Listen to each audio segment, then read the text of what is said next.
नमस्कार दोस्तों, मैं एडवोकेट रविंद्र कुमार अपने YouTube चैनल में एक बार फिर आप सभी का स्वागत करता हूं। आज हम एक अलग ही टॉपिक के साथ आपके बीच में आए हैं। आज का जो हमारा टॉपिक है वो सीबीआई को लेकर है, क्योंकि आपने हाल ही में सुना होगा महाराष्ट्र में सुशांत सिंह राजपूत की हत्या जो हुई है या मर्डर हुआ है या आत्महत्या हुई है, उसको लेकर क्या है, लोगों ने सीबीआई जांच की मांग की है।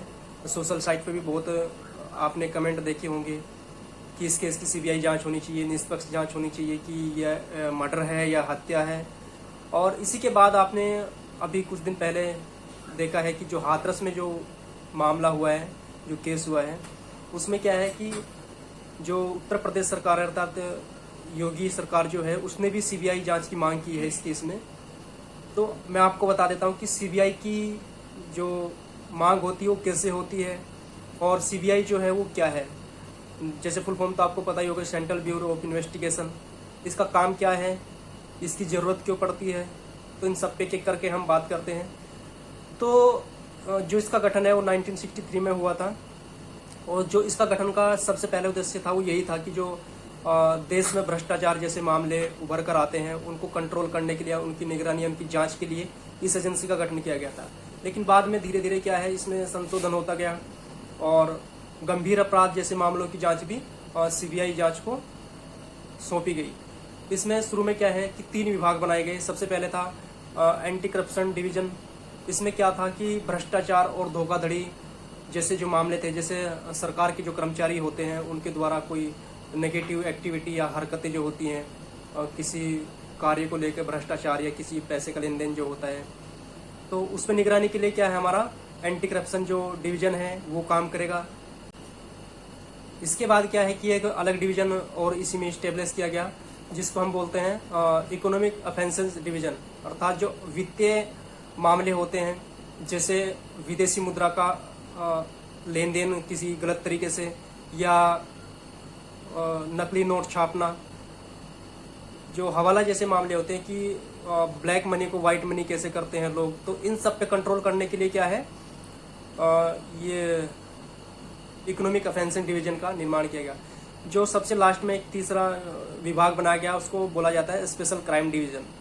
और इसी के अंतर्गत जो है हत्या जैसे जो मामले होते हैं, या रेप जैसे केस होते हैं, या फिर आतंकवाद जैसी कोई घटना होती है, या बम ब्लास्ट कहीं होता है, तो इसकी जांच के लिए क्या है, स्पेशल क्राइम डिवीजन जो है वो जांच करती है।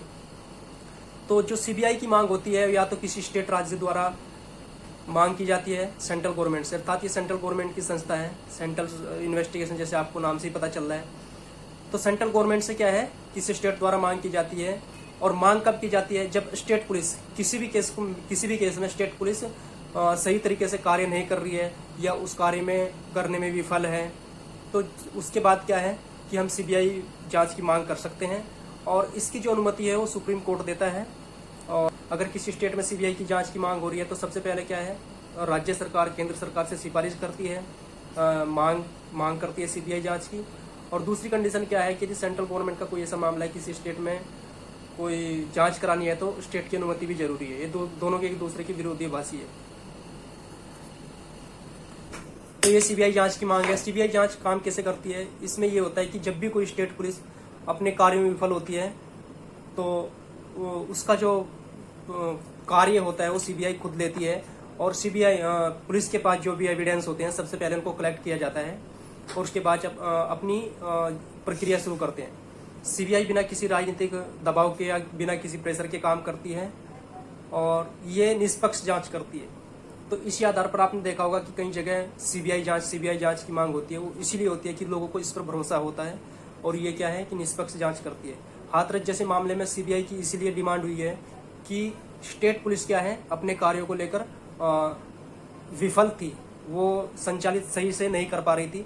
तो इसलिए योगी सरकार को लगा कि यहाँ पर इस केस की क्या है, सीबीआई जांच और निष्पक्ष तरीके से होनी चाहिए। तो ये छोटा सा मुद्दा था, आपको समझना बहुत जरूरी था। मुझे लगा कि आपके बीच में आना चाहिए इस टॉपिक को लेकर, क्योंकि हर जगह सीबीआई जांच आपने सुनने को मिला होगा, लेकिन कई लोग क्या है कि नहीं जान पाते कि आखिर सीबीआई जांच क्या होती है। और इसलिए मेरा आने का आपके बीच में ये उद्देश्य था कि आप उसको जान सकें। ऐसे ही मैं आपके बीच में नए नए टॉपिक के साथ आता रहूँगा। यदि आपको कोई टॉपिक समझ नहीं आता है तो प्लीज़ मुझे कमेंट बॉक्स में लिख कर भेजें। मेरी कोशिश रहेगी मैं उस टॉपिक को आपको अच्छे से समझा पाऊँ। तो प्लीज़ जुड़िए मुझसे नए नए टॉपिक के साथ में आपके बीच में आता रहूँगा। और प्लीज़ चैनल को लाइक शेयर और सब्सक्राइब करना बिल्कुल नहीं भूलना है। धन्यवाद।